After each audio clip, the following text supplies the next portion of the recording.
In the last 50 years, there's been a fourfold increase rate of celiac disease, paralleling the increase in type 1 diabetes. But this is a condition twice as common as type 1 diabetes.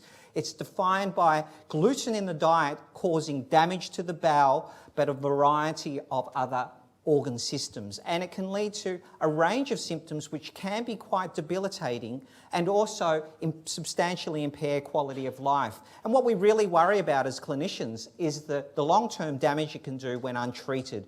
There's a doubling of mortality, there's an increased rate, a threefold increased rate of autoimmune disease, osteoporosis, and even some forms of malignancy. So the big challenges that we face nowadays around the world is substantial rates of underdiagnosis, and this is partly due to the fact that celiac disease is not often on the radar of general practitioners who are seeing patients present as first line. This is probably compounded also by the fact that the screening blood test used to look for celiac disease is not 100% sensitive. So the upshot is that of the 220,000 odd Australians with celiac disease, we're looking at more than 80% who remain undiagnosed. The second big problem around the world is that the gluten-free diet is a difficult treatment. It's a suboptimal treatment. It needs to be strict for it to work, to heal the bowel and avoid the long-term complications. However, it's costly, it's complex, it's poorly palatable, and there's a major lifestyle restriction associated with its adoption. So in a net effect, over 50% of adults following a gluten-free diet after 2 years have still failed to fully heal their bowel and therefore remain at risk of long-term complications.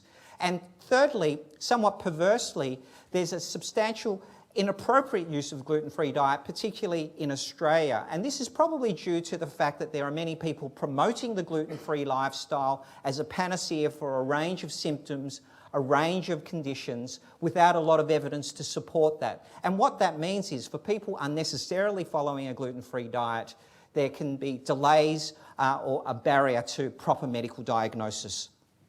So we've taken a very comprehensive approach over the last decade in terms of addressing these issues.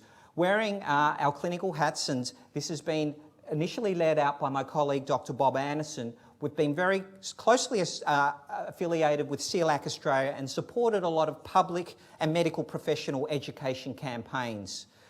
Obviously, improving diagnosis by making a better diagnostic test is appealing, and I think that a diagnostic test that does not require a small bowel biopsy, which is the current standard of diagnosis, would substantially increase the rates of uptake of testing. And finally, improving the treatment of celiac disease is a much needed goal. To really address points 2 and 3, we need to step back and say, how much do we understand about celiac disease? Why is gluten toxic? And to that end, we've really taken a very collaborative approach and needed to bring in both the clinic, so our roles seeing patients with celiac disease, understanding the clinical needs, utilising this as a base to recruit patients and also to have access to samples. The support of Celiac Australia has been absolutely vital because we need engaged members. We need members who are interested in research, who believe it's an important thing to participate in and believe in its benefits. And the participation of members of Celiac Australia has been vital to our work moving ahead over the last decade.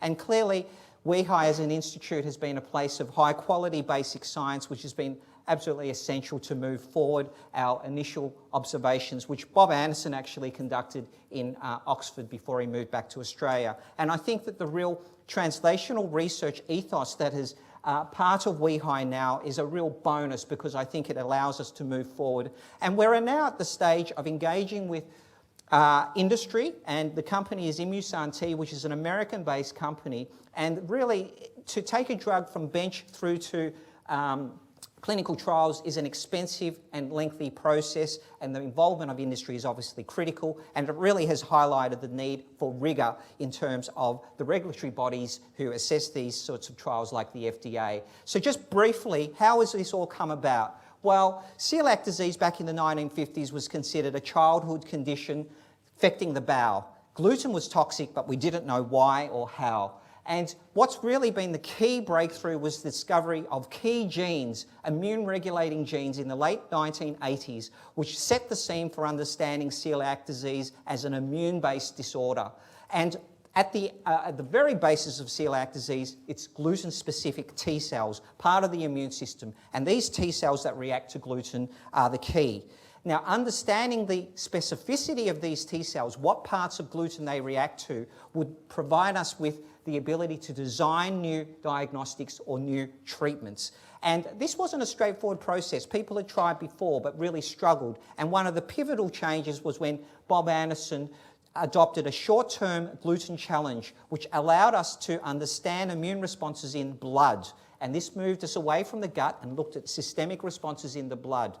The support of Celiac Victoria was critical. We recruited more than 300 volunteers who willingly ate gluten for us, made themselves sick so we could study their immune responses. And with all of the data that was generated, we then utilised bioinformatics department here at WeHi to make sense of the data. And the net result is going from 18,000 plus unknown fragments of gluten in terms of their toxicity, right through to just 3 fragments, which we've identified as the most dominant, most important parts of gluten driving the most common genetic form of celiac disease. So this is called NextVax2, and it's now been tested as an immune therapeutic for celiac disease, colloquially called the Celiac Vaccine. The concept here is that we can induce immune tolerance to gluten, which is the underlying problem in celiac disease, and potentially replace the need for a gluten-free diet and restore people to long-term health. There's been a phase 1 trial in 2010 and 11 that was successful, and currently a phase 1b trial is being undertaken around Australia and New Zealand. And I think it really suggests a very strong vote of confidence from an American-based company who acknowledges that the infrastructure to study celiac disease is very strong here in Australia, and the ability to undertake early stage phase 1 clinical trials is also very favourable. The other upshot of knowing the identity of the key critical toxic gluten peptides is that we can define a very specific diagnostic test that's better than the current antibody tests. And so this is under investigation and could potentially one day mean that we diagnose what is in essence an immune disease using an immune functional diagnostic. So we have several other projects on the run here at WeHi in looking at children with celiac disease, understanding the immune response there, and also looking at why symptoms occur in celiac disease. I'm happy to chat to people after this session's finished if they have any questions. So I'm going to finish there. I'd like to acknowledge all our supporters, in particular Celiac Australia and the JHA Munro Foundation, and I was very honoured to receive the very first JH Munro Fellowship today, and I think that this is a really great recognition of the seriousness of celiac disease as a medical condition and the very big need to put celiac disease research on the agenda. So pictured in the centre is Bob Anderson, who really started and pioneered the early celiac disease research here in Australia after returning from Oxford. We've continued this work over the last decade, and Bob now is actually Chief Scientific Officer in Boston with Immusan T. So again, thank you to all the supporters, and thank you to all of the members of Celiac Victoria and Tasmania who've taken part in our research. Thanks very much.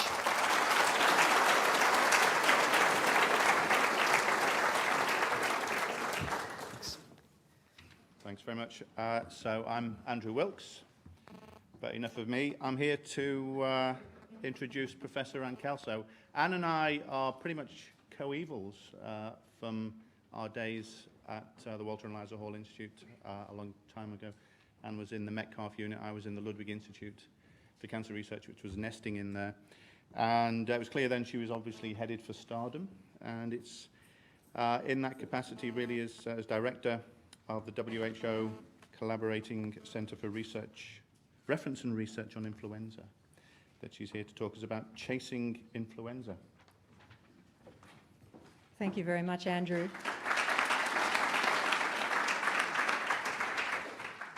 Thank you, Doug, and congratulations to the Institute on the opening of this superb new facility. I think that influenza is one of the really wonderful examples of the continuous interaction between medical research and ever-evolving medical need. And in the case of flu, the story really began at least a century ago.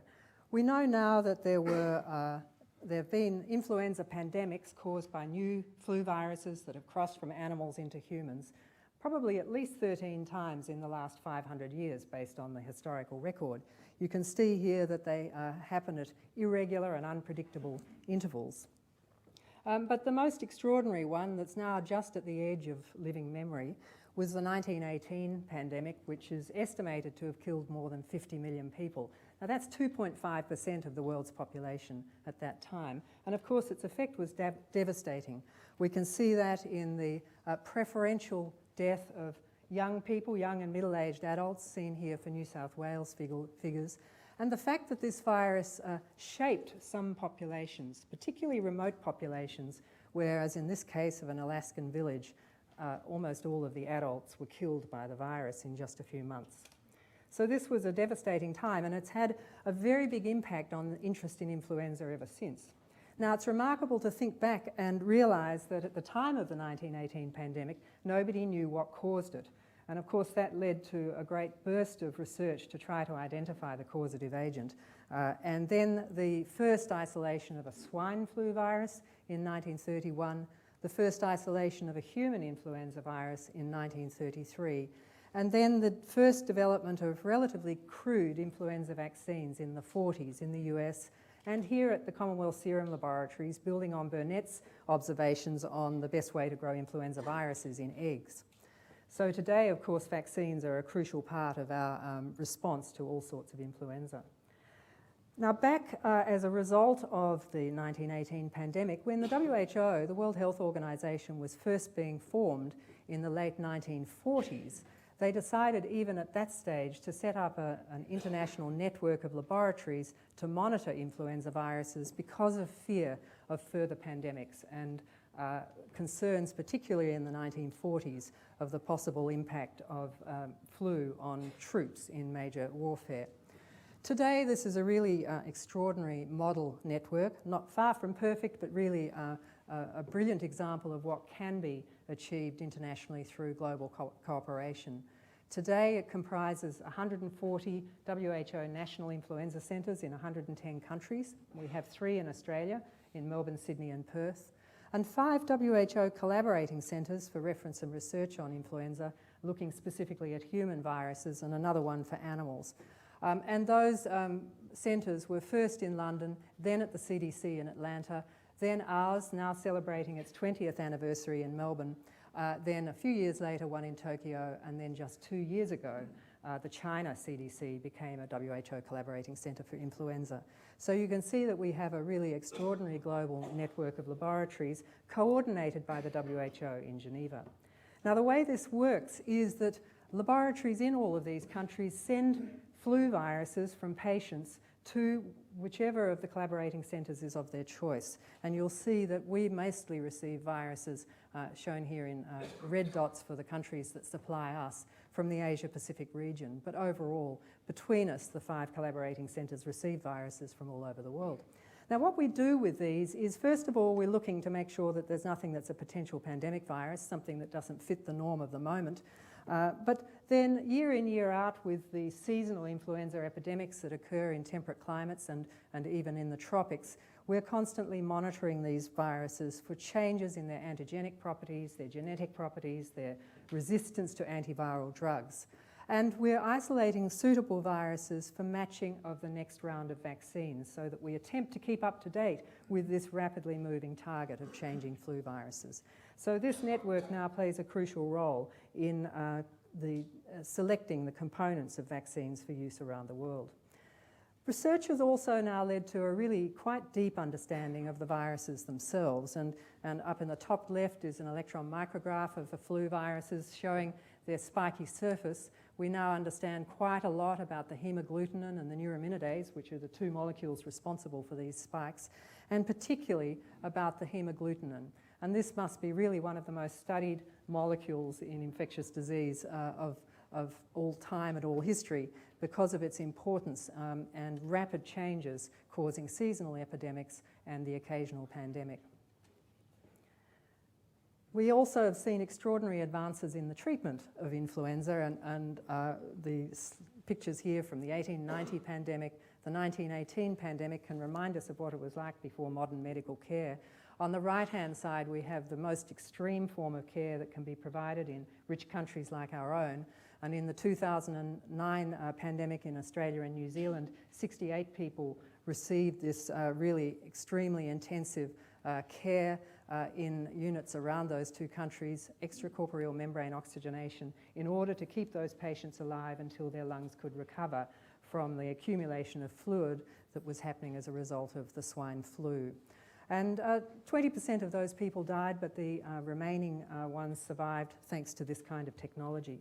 Now, we're fortunate that we're not only dependent on that sort of technology for the most extreme forms of severe influenza.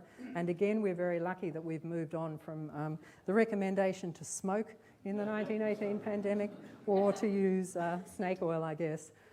Nowadays, we have two designed drugs, Relenza, which was, as many people here will know, was designed by Peter Coleman and Mark von Ichstein and others in Melbourne, and came onto the market in 1999, and its competitor drug, Tamiflu, both very important and well-used drugs for the treatment of severe influenza.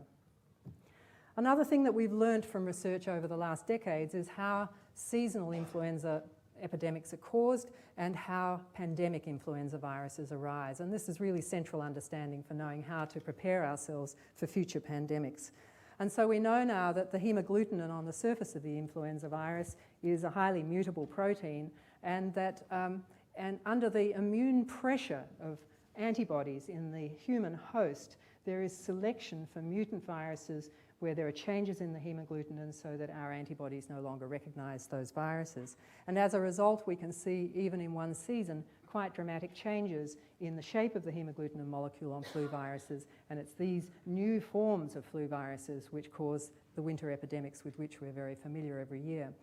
But then something quite different happens for pandemics, where influenza viruses from different species, in this case a human flu virus and a duck flu virus, can, when they co-infect a species, and in this case the pig, can reshuffle their genetic material to create a completely new combination of flu genes, and sometimes a flu virus which is now able to infect humans, but against which most of the population has no immunity. And that's how a pandemic starts.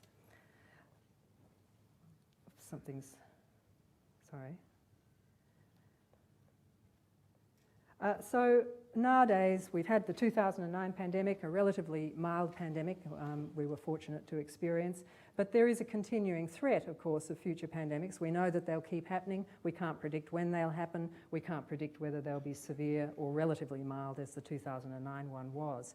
We continue to be most worried of all about the highly pathogenic avian influenza virus, H5N1, which has really gone out of the news in the last few years. But these viruses continue to circulate in poultry and wild birds across really a vast area of the northern hemisphere in particular. They also continue to cause occasional human deaths, mainly in people who have been in very close contact with infected poultry. And the mortality of this virus is still around 60% in humans.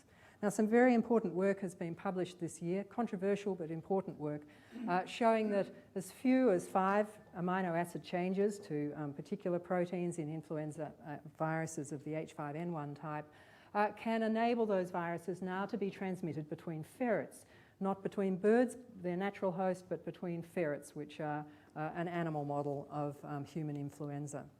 And perhaps even more importantly than that is the report that 2 of these 5 changes are now quite common in H5N1 viruses which are circulating around the world.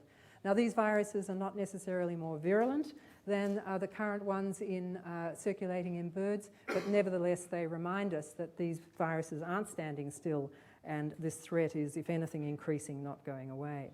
We also have to think now about swine, and we're much more aware since 2009 of swine as a source of new influenza viruses. And we know that pigs are particularly important because avian and human viruses can both infect and replicate in swine, so it's really the perfect opportunity for the mixing and creation of new influenza viruses. And in fact, each of the last 4 pandemics, including the 1918 pandemic, probably emerged from pigs. So new combinations of human and bird and pig swine influenza viruses are being formed all the time in domestic pigs, and now that there's starting to be some more surveillance of influenza in pigs, there's the recognition that this is occurring in domestic pigs in Asia, in North America, and even as found this year in Australia. So it's quite clear that our surveillance of flu in pigs is inadequate, but it's a very important population of animals, along with birds, that we need to monitor as best we can to be on the front foot the next time a pandemic virus emerges. So this is my final slide. It seems that despite dramatic advances in the detection, prevention and control of influenza viruses since that catastrophic pandemic almost 100 years ago, the world remains quite vulnerable to a severe pandemic, and we can imagine those impacts being in health, in social and in economic terms. So there are many things that we need. So research must continue to attempt to meet these growing medical needs. We need better ways of detecting the changes that are occurring all the time in flu viruses. We need to be able to predict influenza virus evolution, and this is really an area of enormous intensity at the moment. We need to understand better the molecular basis of influenza virus transmission and virulence. The recent work on H5N1 is a guideline here. We need a deeper understanding of protective immunity in humans, and we need a wider range of antiviral drugs to overcome the resistance that can sometimes emerge in flu viruses against the drugs that we have, particularly Tamiflu. We most certainly need simpler and much faster ways of producing flu vaccines, not just for seasonal flu, but certainly in the instance of a pandemic. And best of all, and perhaps hardest of all, we need vaccines that will cross-protect against the influenza viruses that haven't yet arisen. And that's a goal of many of us working in this field. So thank you very much for your attention.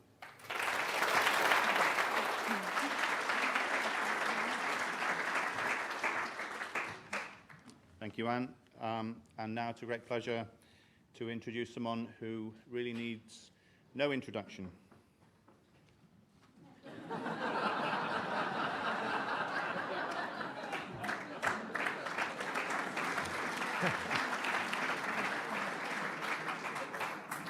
I'd better not talk, or maybe you'll change your mind. Thank you very much. Okay.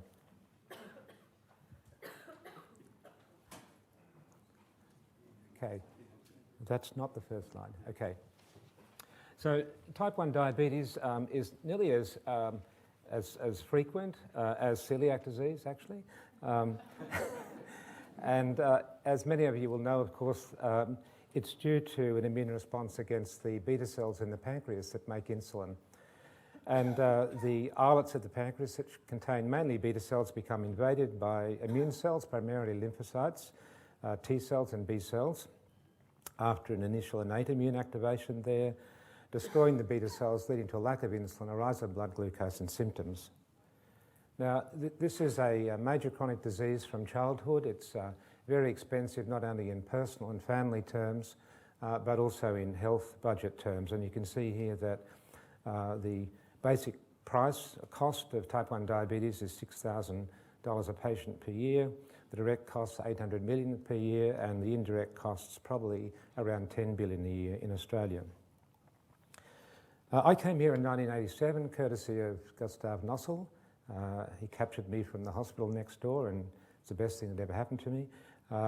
It enabled us to start a program of research in type 1 diabetes towards the prevention and cure of type 1 diabetes that my colleagues and I have been engaged in. And here are some of the things that we have done and achieved over that period of time.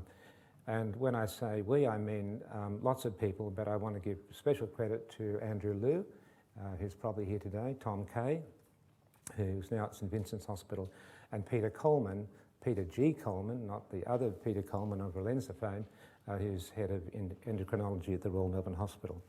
So we first of all established preclinical diagnosis and prediction.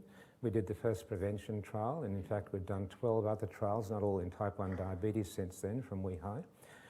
We were able to detect T cells in the blood to islet antigens, to components of the beta cells.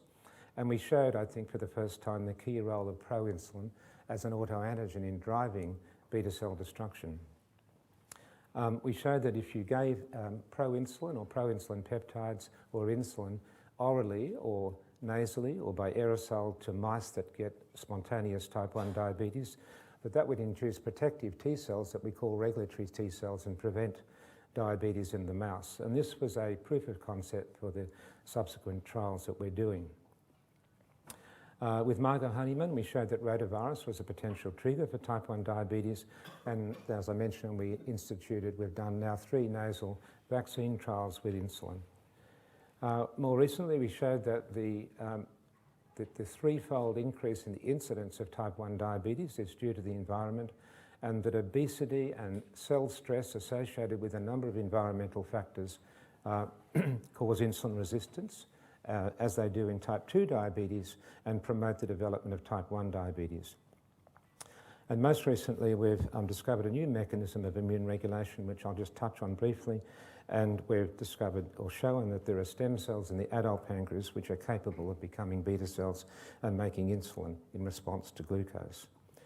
Now, this disease starts a long time before symptoms, as I've shown this slide many times, but this enables us to identify people very early in the preclinical phase, up here, and by measuring antibodies to islet components, islet antigens, insulin, and these other proteins, and now by T cells as well, we can identify people at risk and follow them down to diabetes.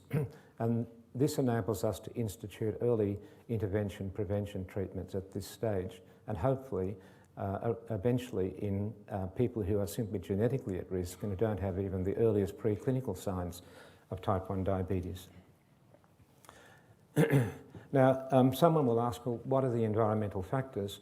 And there are many, and many things have changed in the environment over the last 50 years in developed societies. Excess food, different foods, less physical activity, less sunlight and vitamin D, more hygiene, fewer infections, more caesarean sections, more antibiotics, less thermoregulation, less sleep, and more pollution. So that's what we're living in. And I would love to talk about this for the next 5 or 6 hours, but let me just say that many of these factors impinge on diabetes, not just type 1, but on type 2 diabetes, obviously. And they do so by altering the stress of cells, by activating the innate immune system in the body, and by causing insulin resistance. And we showed this several years ago in people, in children, in fact, at risk for type 1 diabetes. These were 104 children at risk for type 1 diabetes who were followed for a median of 4.5 years. 43 progressed to diabetes, they're in black, and 61 did not progress to diabetes, they're in the open white circles here, or here in black and white. And you can see from this slide that those who progressed to diabetes were characterised by having a lot more insulin resistance up this axis, the y-axis, compared to the ability to make insulin on this axis. And that's illustrated here in the group analysis. Marked increase in insulin resistance in children progressing most rapidly to type 1 diabetes. And of course, part of this is obesity. Now, in prevention of type 1 diabetes, there are a number of prerequisites. One is that we are able to make a preclinical diagnosis, or prediction at least, of a high likelihood of diabetes in the future, and we can now do this with great accuracy. So we can take a blood sample from a child or a young adult, and we can say the time to diabetes with a reasonable accuracy. We've got proof of concept in animal models, and we're doing clinical trials. So these trials are done we set up multiple centres around Australia and New Zealand to do these trials. And now I should add Munich and Germany to this slide, and possibly Sweden and Finland in the near future. The first hint that this approach, by giving the antigen that is attacked by the immune system in a different way in order to induce immune tolerance, and those regulatory cells that I mentioned in the NOD mouse came with this trial of oral insulin done with TrialNet, by TrialNet, and we're repeating this trial internationally at the moment. So this shows that oral insulin at quite a small dose to children who were positive for insulin autoantibodies would cause a 4-year delay in the onset of diabetes. So this is the treated group here with oral insulin, this is the placebo group. Now, when we were doing the mouse studies, we found that nasal insulin was much more effective than oral insulin for several reasons, which I don't have time to go into. So the trials that were based in Australia now are predominantly nasal insulin, although we are involved in repeating this study as well. And we were very excited by the fact that the last but one trial that we did showed that by giving nasal insulin vaccine, that you could suppress the antibody responses to injected insulin. So these are people who'd had nasal insulin and then at different times after that went on to injected insulin, which normally causes you to make antibodies to the injected insulin. And you can see that having nasal insulin greatly suppressed the ability to make antibodies to injected insulin. So this is tolerance, if you like, induction of tolerance to exogenous insulin given by injection. The trials that we're doing aim to determine whether this can be translated into tolerance to your own insulin in the pancreas, which you believe is the target of the immune response. So the major trial is this trial, INIT 2, and there may indeed be some people in this room who have children in this trial. I met one outside, I met people outside today in this trial. We've so far screened actually nearly 13,000 relatives for entry in this trial. About 1 in 300 relatives are eligible to go into the trial. They have a 40% risk of developing diabetes over 5 years, and we're about, I think, probably more than 2/3 of the way through this trial now. It's very long, it's very expensive, it's very difficult finding people at risk, but it has to be done. Now, finally, I just want to, goodness, 1 minute. Just with permission of our patent attorney, I just want to show you some very exciting data, a new mechanism for immune regulation. What we found is that this molecule, CD52, on the surface of immune cells, denotes the ability of these cells to suppress other cells. We've isolated and cloned CD52 and shown that it binds to a receptor on other T cells or on T cells here and impairs the function of those T cells. And I'll show you in a moment that the generation of these cells that are high in 52 is impaired in type 1 diabetes, and that CD52 can prevent type 1 diabetes.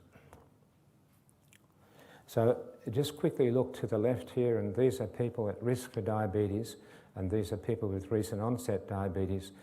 These are healthy controls that are genetically matched, and these are people with type 2 diabetes. And the ability to generate these particular immune cells is impaired in type 1 diabetes.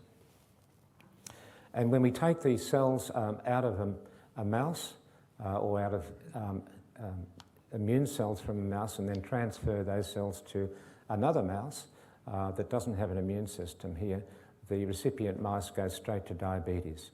So these cells here that have been removed from these mice that go straight to diabetes clearly are having a role in the control mice, in the normal mice, undepleted mice, to prevent the development of diabetes.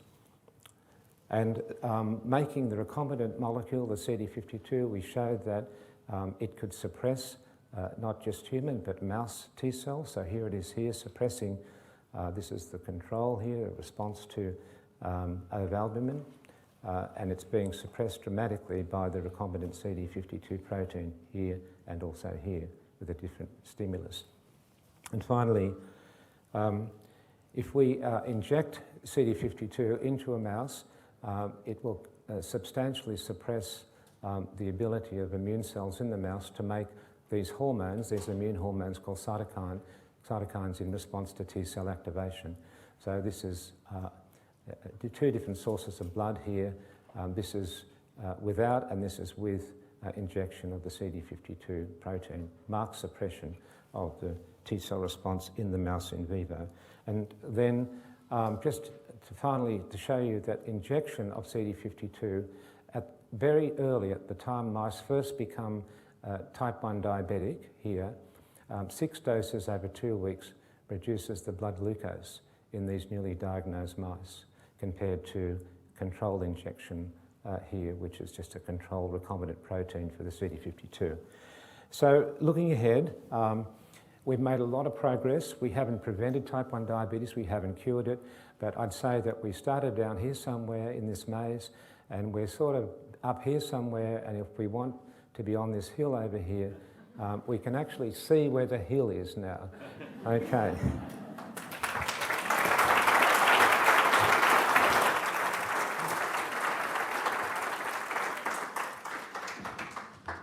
So we're setting a cracking pace here. The benefits of medical research to the community couldn't be anything more important, I don't think, except that Australia are 3 for 204.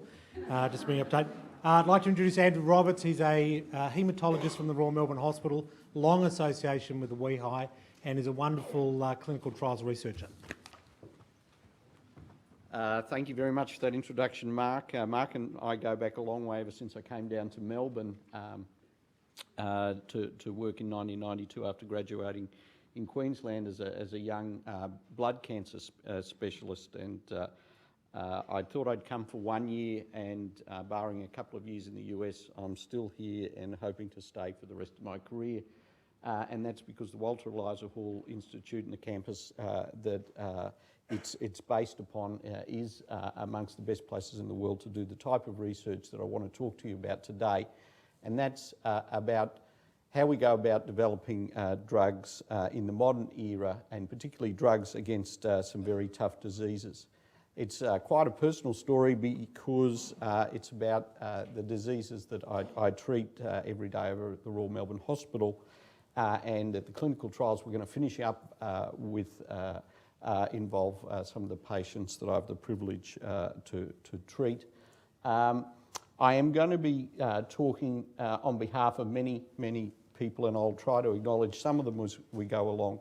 But as you've heard from other speakers today, particularly in the plenary session, these are major undertakings.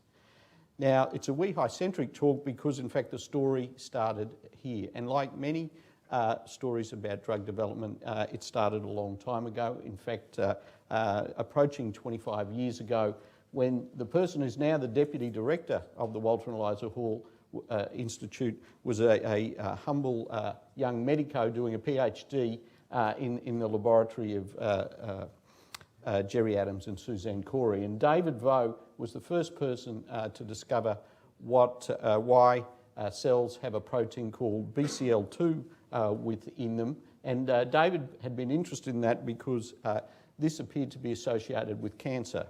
How or why it was associated with cancer was unknown.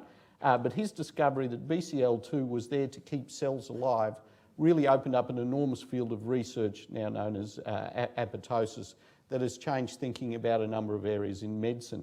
Most importantly, it opened up the idea that how blocking of cell death by having too much BCL2 causes cancer. That then opened up the possibility, could cancer be treated by blocking this action of BCL2 and allowing cancer cells to survive? And this group of people now includes Andreas Strasser and David Wang, representing a large number of people who over the next 20 years spend a lot of time teaching us and the rest of the world about how a cell makes a decision whether it will live or die, whether that be a normal cell or a cancer cell that has too much of this BCL2 in it. People have been wondering for nearly 20 years if you could block a BCL2 and have a treatment for cancer. And a big roadblock was the development of a drug that could do this. Many started and failed. Ultimately, scientists at Abbott were able to design a drug that inhibited the function of BCL2. And this is the drug here. It's a little scheme of it sitting within a molecule that isn't BCL2 but looks very much like it. It's a related molecule called BCL-XL. And this drug called ABT737, and an oral, that's the first drug. The second drug is an oral version of this that we would take into clinical trials. They inhibit 3 proteins within the cell, BCL2, BCL-XL, and BCL-W. Each of these has been implicated in cancer, and it was thought that if you could treat with this drug, that you may be able to treat cancers that had too much BCL2, BCL-XL, or BCL-W. And some proof in principle work was done by PhD students of David Wang and myself at this lab. Of course, to have a drug is one thing, to know which disease you may wish to treat is another. And for a long time we've known that some blood cancers, the diseases I treat, have too much BCL2, and particularly some lymphomas that typically present as enlarged lymph glands, as well as some other diseases of the blood. But these are three very common diseases, all of which have too much BCL2 in them. And so about 7 years ago, David Huang and myself and colleagues, including several PhD students of ours, young haematologists recruited from the Royal Melbourne Hospital and the Royal Children's Hospital to work with us, set about trying to do proof of principle experiments to see that this type of approach would work in the lab, and then, if promising, go on and do clinical trials. Now, none of this would have been possible without enormous support from a number of sources. First, from the institutions we worked at, the Royal Melbourne Hospital and the Eliza Hall Institute. Secondly, NHMRC-based funding. Pivotally, involvement of the people who had discovered the drug and were co-developing it, Abbott and Genentech. But most crucially, additional funding from philanthropic sources such as the Leukemia Foundation and the Cancer Council of Victoria. Now, the disease that we thought was par excellence to start with is something called chronic lymphocytic leukemia. That's the most common leukemia affecting adults in our community. This is a blood film from a patient with chronic lymphocytic leukemia. These blue blobs are lymphocytes. There's about 100 times too many of them in this blood film, and that leads to some problems. About 50% of people diagnosed with CLL never need any treatment, so it can be a benign disease. However, 50% of people do need treatment, and of them, 20% of people will die within several years because their CLL does not respond to our standard chemotherapy treatments. So the first question we asked is, if you took these cells out of the patient, put them in the test tube with this drug, would they die if we inhibited BCL2? So we took this drug, and Kylie Mason, Sion Kaur and Andrew Way were able to show that this drug in the test tube worked extremely well against CLL cells. So not surprisingly, we wanted to go ahead and see if that worked in patients. And the company Abbott invited us to be involved in one of their first clinical trials with this drug, now known as navitoclax. And we were able to show with the first few patients we treated that in fact this is a CLL cell, and you'll need to take my word for it, but it's dying of apoptosis in the blood, whereas these healthy cells are not being affected, healthy white cells. And so we were beginning to see that there was selective activity in our patients against CLL cells. And in fact, that activity was happening pretty quickly. This is the number of days on treatment. High white cells to start with, dropping within a day or two very quickly, depending on what dose you used. Indeed, the lymph glands that characterise CLL were also reduced. This is a CT scan taken through the abdomen of a patient. Basically, that's taking a picture through a cross-section through the abdomen and looking up, and the bit in red shouldn't be there. That's nearly football-sized lymph glands that are enlarged, and with treatment, they shrink away. So that's all well and good, but there are a couple of problems. Firstly, this only seemed to work in about 1 in 3 patients, and the other 2 and 3 only got mild benefit or no benefit. The other thing is that there was another blood cell that also went down very quickly, and that's something, this little cell here called a platelet, which we require to stop us from bleeding. And on navitoclax, when you first gave it, the platelets dropped down, and then they recovered as you came off it. These are gaps in treatment. Off it, plenty of platelets. On it, low levels of platelets, which didn't cause any bleeding problem, but really were a barrier to further development. And so it was important to take home the lesson that it looked like that this could be a promising approach, but we needed a better drug, one that only attacked BCL2 and inhibited its function, not BCL-XL. And if we could achieve that, we'd be able to avoid the problems with platelets. A big team of people at WEHI were involved, also with scientists in Genentech and Abbott, and again with other support from philanthropy to look at trying to develop these drugs. A number of compounds came along, and they were tested by our team in clinical translation here at WEHI, testing again at patient samples, in the hope of finding one we would take into a phase 1 trial. And I'm pleased to be able to say that the partnership of Abbott, Genentech and WEHI were able to generate a drug now known as ABT199, and that in the laboratory this looked very good. This is the old drug, navitoclax, and it was killing platelets at very low concentrations, but ABT199 looked like it did very little to platelets. On the other hand, it seemed to be at least, perhaps even more effective against chronic lymphocytic leukemia samples in the lab. So of course, we were able to take this on to a clinical trial, and I presented the first results of that in Europe in June of this year on behalf of a team from the Royal Melbourne Hospital, Peter Mac, and several sites in the United States, and including scientists from here at WEHI. This is a before shot, this is an after shot, and they're representative. And basically, within 8 hours, the high lymphocyte count in the blood had dropped down quite dramatically, and it stayed down, and this is after a single dose of blood. So we're pretty confident that this drug was working well. More importantly, we didn't see any drop in platelets, and for the scientists in the audience, the differential effects are shown here. Big effect on lymphocytes, not much on platelets, in contrast to the old drug. Furthermore, we were able to see reductions in these large lymph glands. Again, this is a CT scan through the abdomen of the very first patient in the world that was treated with this drug at Royal Melbourne Hospital. And so we're at the point that trials are ongoing. About 80% of patients are gaining benefit to this point in time. It appears safe, and the scientific summary is that early phase trials are ongoing, looking to find the best way to use this drug for our patients, and also how to combine it with other treatments for CLL. And this is the proof that, in fact, targeting BCL2 is a way forward in cancer therapy.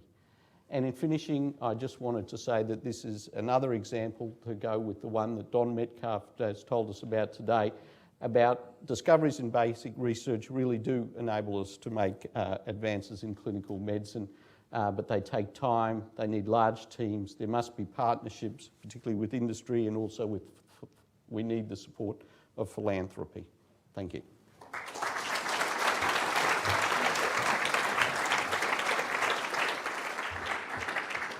Now, Gareth, you've got a long way to come.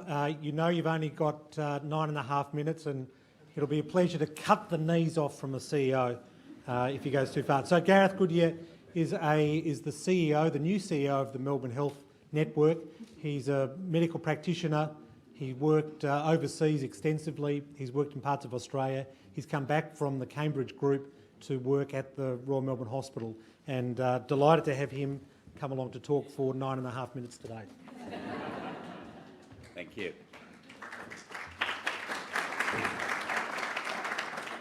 So something completely different. The perspective of a chief executive. For the last 20 odd years, I've been the chief executive of academic hospitals, most recently 6 years at Cambridge University Hospitals. And I just wanted to kind of talk about my views on good research and the need and place of good research in transforming the healthcare system. Of course, one of the downsides of research is that people live longer, and they live longer increasingly with multiple long-term conditions. So the cost of looking after these increasingly elderly patients with multiple long-term conditions is phenomenal. And there is a tsunami of need just about to descend upon us. So the average person, say, costs X, one long-term condition, 3X per year, 3 long-term conditions, 8X. That's the sort of problem that we're facing. So there is a need to transform the whole system, but on the other hand, you know, how do you get out of that conundrum other than having more good quality research and keeping people even healthier? So I better keep moving, otherwise I'll be clobbered by Mark. Really, I just wanted to focus upon the linkages between the hospitals and the research institutes in creating this good quality research. From a hospital's perspective, of course, it is great being associated with institutes such as WEHI, Brain Centre, Doherty, as will be, and Murdoch for the Children's, because I think clearly from all the evidence I look at, you get much better patient outcomes In the UK, where it's public domain, published for standardised mortality, the top 3 hospitals consistently are University College, Imperial College in Cambridge, with a mortality corrected at about 65 to 70, when the average is obviously 100, and there are other hospitals you could choose to go to that are 120. So academic hospitals give you much better patient outcomes, and they really drive, I think, a sort of a different culture where you're able to attract and retain the best possible medical and clinical staff. And patients gain because they have access to innovative treatments, drugs, regimes, and so on. So it really is a question of putting together this partnership and integrating it in a way that you go from the basic discovery to some commercial entity in the community. However, the problem is that still takes about 25 years and increasingly is very, very expensive. That is the real problem here. Maybe we've trimmed a few years off that, but it's still somewhere in the order of 20 to 25 years. And that is a real difficulty across the world. Nobody's slicked that one yet.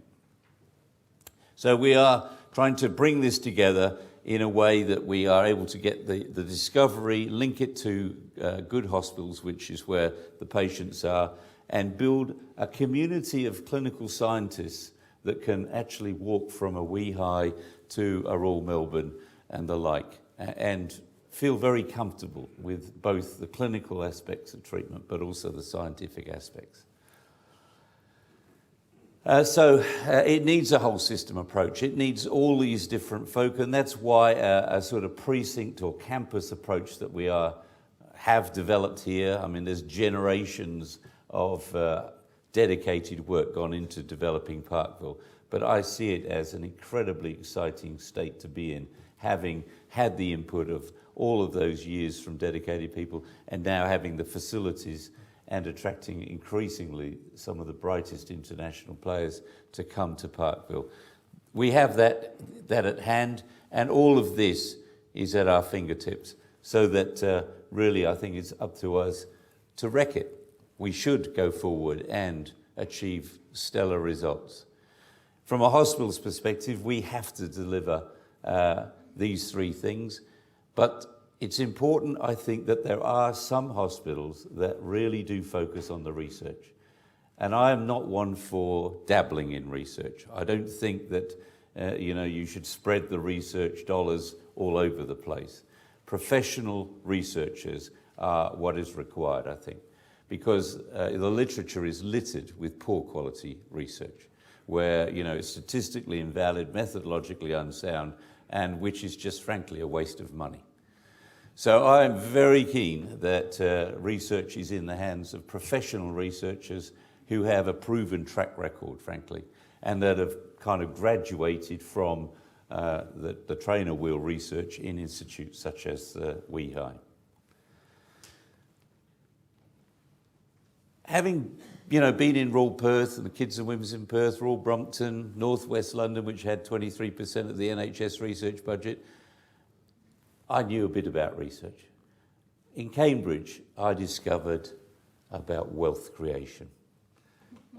Cambridge has a phenomenal track record with something like 25 health-related Nobel Prize winners, but the 18 science parks around that 200,000 population generate something in the order of £10 billion worth of wealth a year. And that is equivalent to all the gold from Ballarat from discovery to 1906, putting it in context. And there is something here that research isn't just a drain on resources. Good quality research in institutes like this, linked in an academic precinct, create a knowledge economy. One idea on my campus in Cambridge generated £450 million worth of IP. These are significant sums. So until that point, I had seen research as a valuable way of improving patient outcomes and so on and so on. But Cambridge taught me that there is a whole different game at play, which is about wealth generation.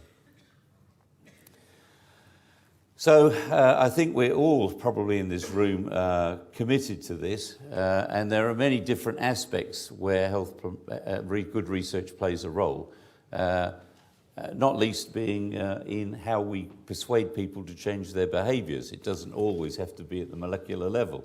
A lot of the diseases we fight today are because of the way people behave, and trying to persuade them to eat less, exercise more, etc., is quite important in itself.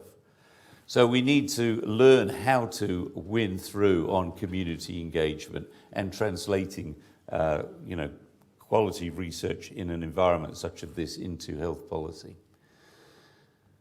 Here, I'm frankly stunned because I think the quality we have in Parkville is absolutely world-class, both from a talent point of view, but also, as you know today, the facilities. And I think it can only go from strength to strength. So I'm stressing that, and I'm looking at the clock and it's saying 2 minutes, so I'm doing quite well. And it is about bringing these different sectors together in a collaborative way. So there are some cultural issues about that, and all too often it can be that research institutes or hospitals start to think of themselves as the sole player in what is a collaborative game. We must all collaborate together to make the best of the resources that we have, because they're precious. And so it isn't a question of rushing to publish. It's about actually translating that into improvements in health. It's about translating that into wealth creation and jobs. So I think there are some guiding principles about this, which is focused upon, first and foremost, improving patient outcomes. It requires, I think, good leadership, and I think I see in Parkville great leadership in terms of that, and a desire to collaborate and make the most of what we have. It also requires good governance across the entities, and that is complicated.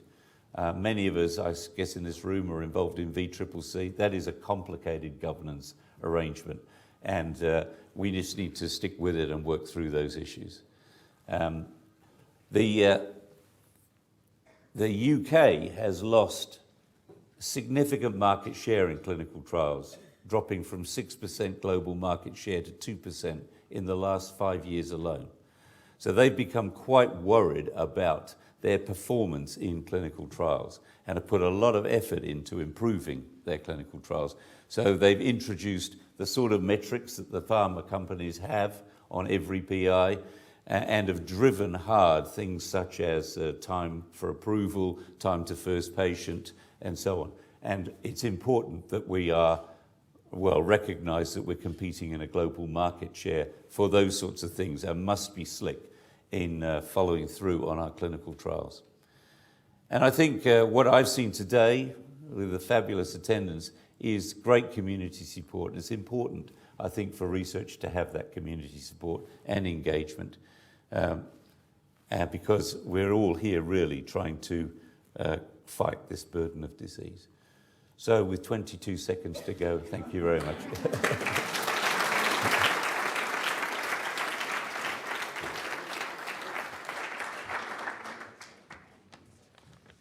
So thank you very much, Graham and Gareth, and this is the last presentation. It's a pleasure to be able to introduce Ingrid Scheffer, who is the Chair of Paediatric Neurology Research at Melbourne University and a Senior Principal Research Fellow at the Florey Institute.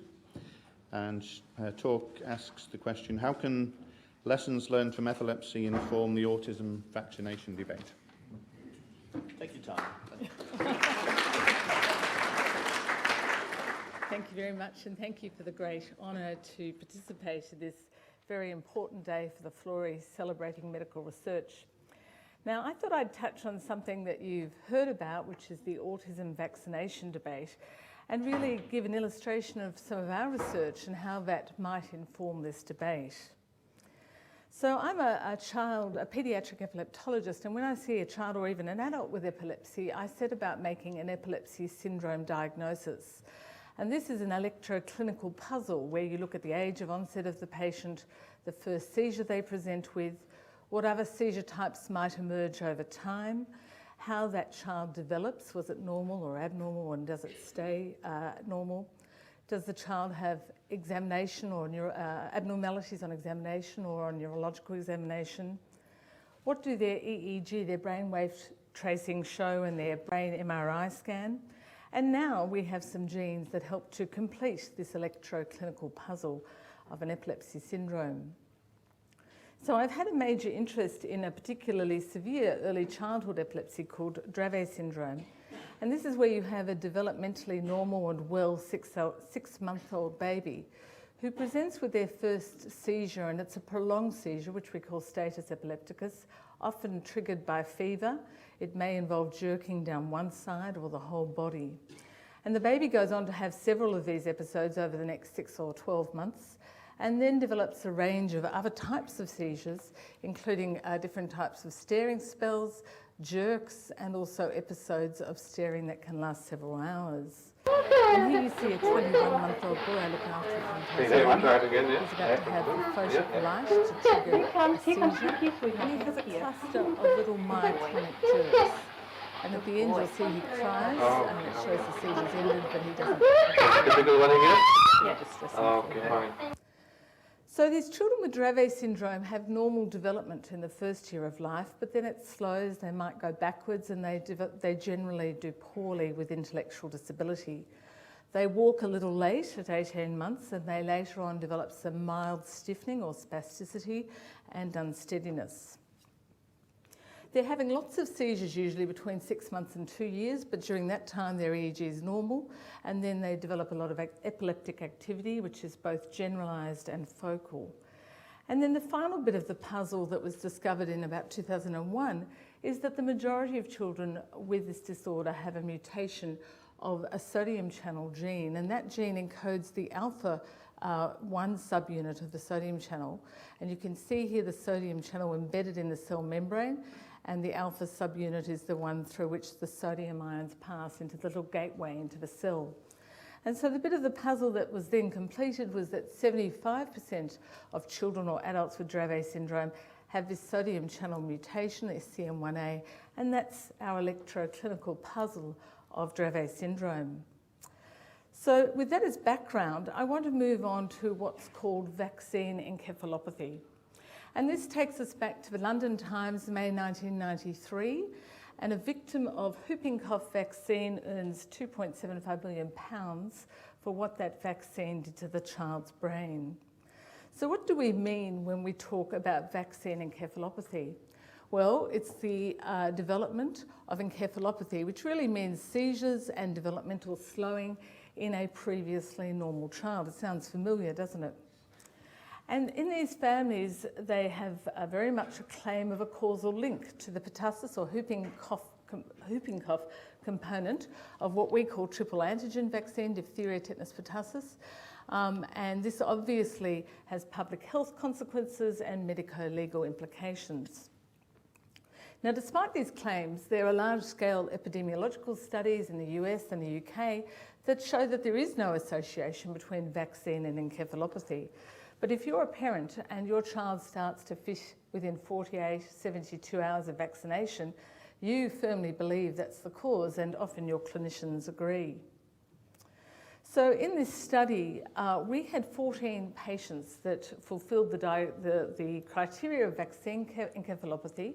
The eldest was 47 years old, and we went back and got their early histories. We talked to their parents. We actually got their hospital records, and we phenotyped them again and said, no, look, they really look like they've got Dravet syndrome.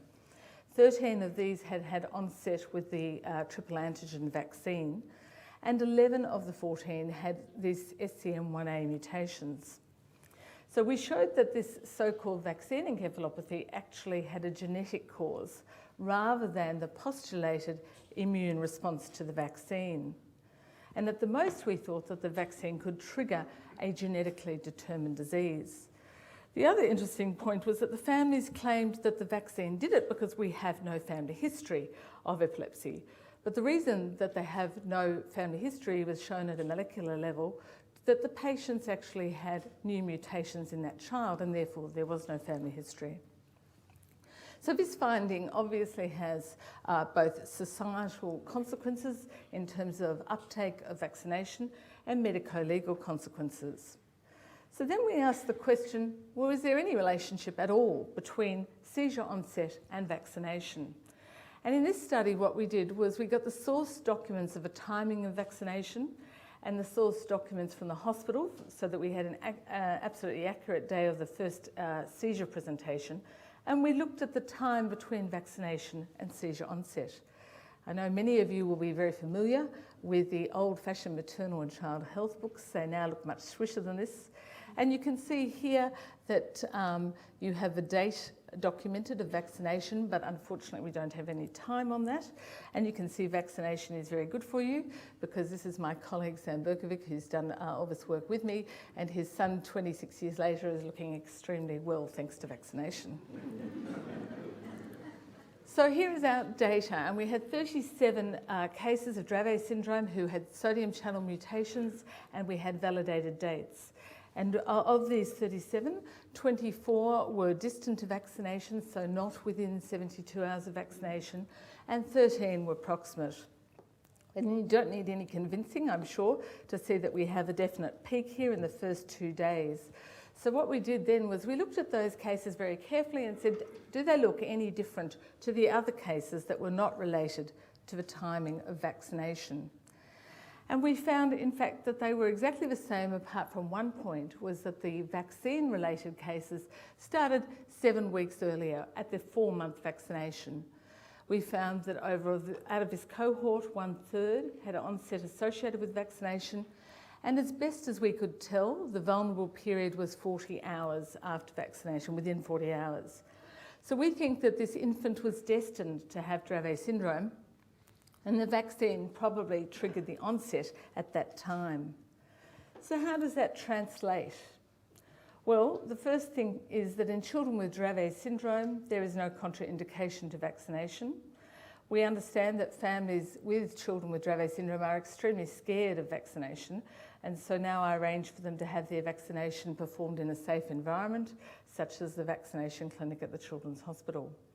There's some debate about whether you should pre-medicate with paracetamol to stop a fever. I'm not sure that's the answer because they didn't all have a fever when they had their first long seizure in this cohort.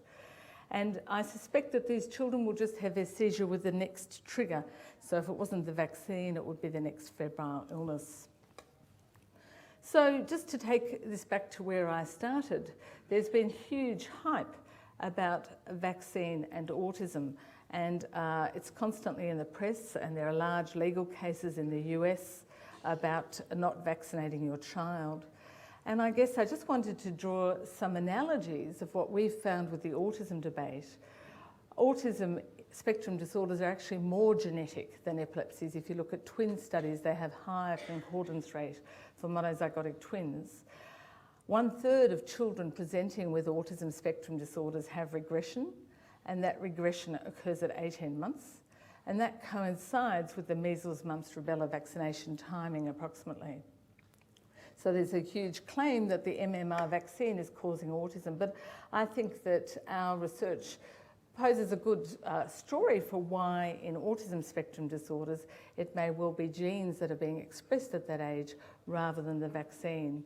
And I want to leave it there, but just say watch this space, and there's a lot of active research going on in autism, particularly in genetics, and hopefully it will solve this debate. Thank you very much.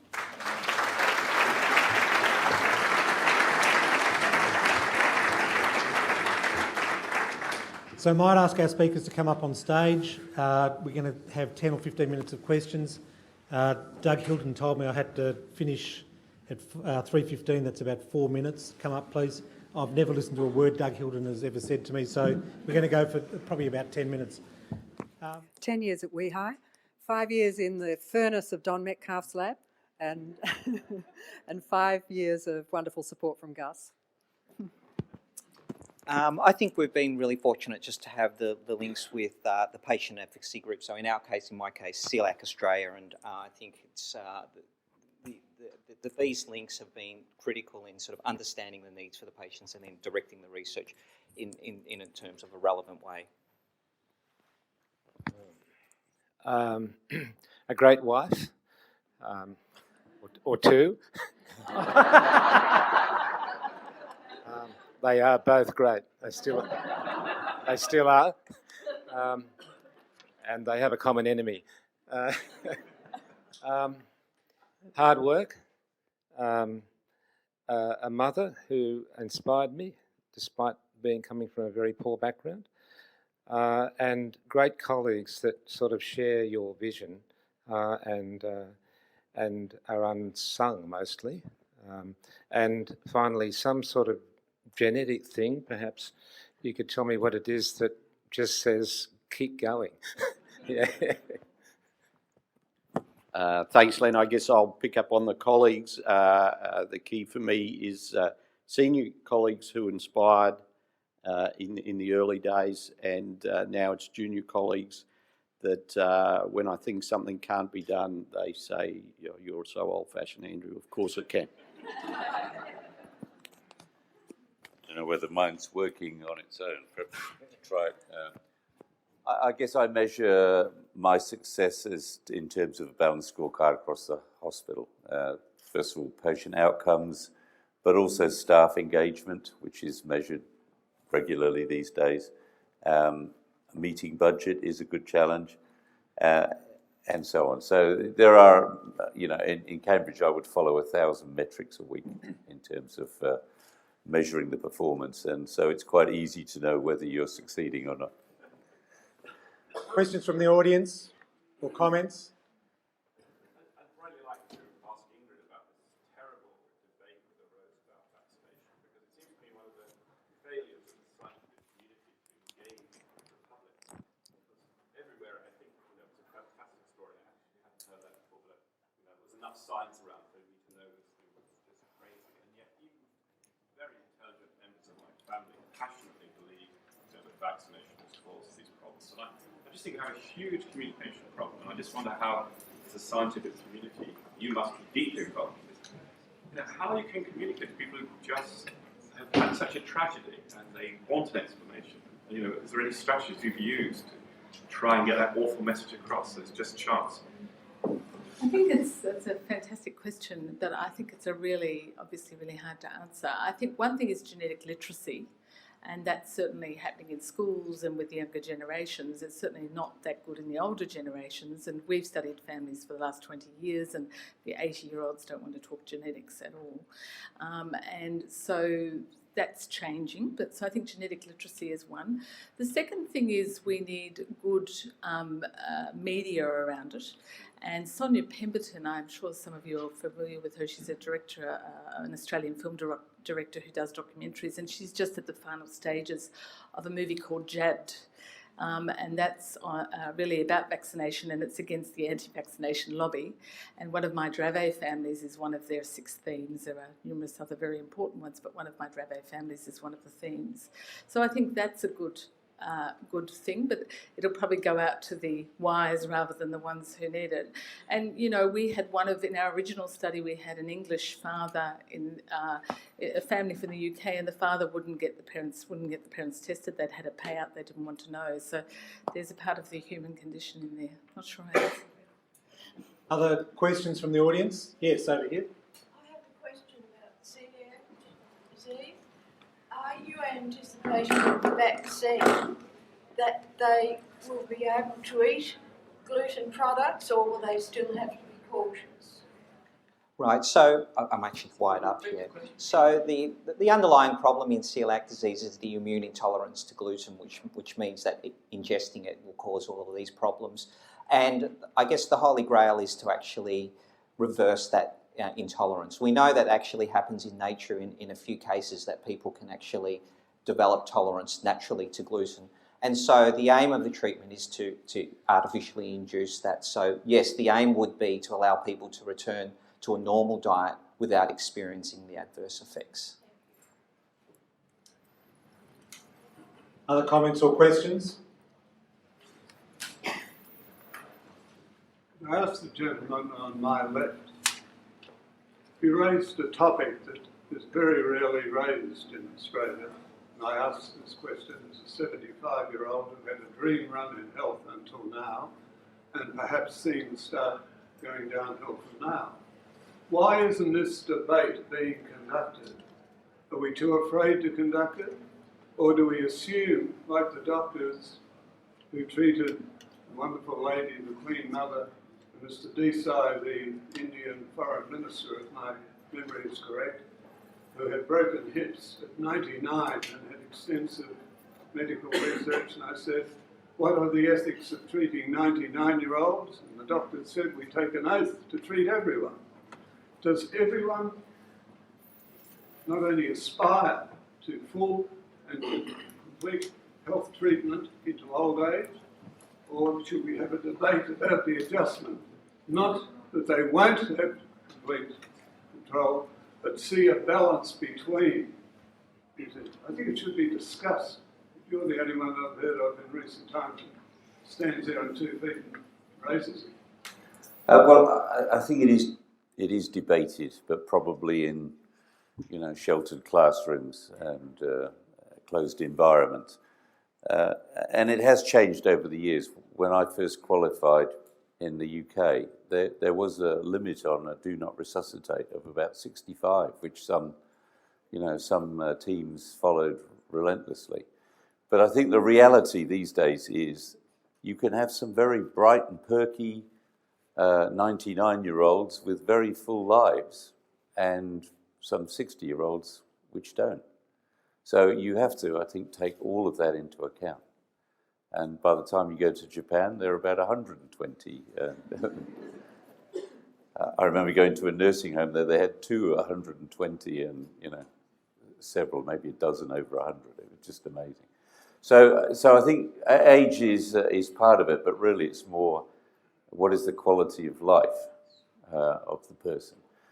But most people in health systems are very aware that the cost of diabetes, particularly type 2, is going to be phenomenal in the next decade. And we cannot simply continue to look after patients in the way we're currently doing that. It has to be more community-based. We have to set up different systems of doing it so that we can achieve it at a lower cost. Last question. And does knowing the genetic makeup of the H5N1 influenza virus prepare us any better for what might be an epidemic of that virus one day? Thanks, Lynn.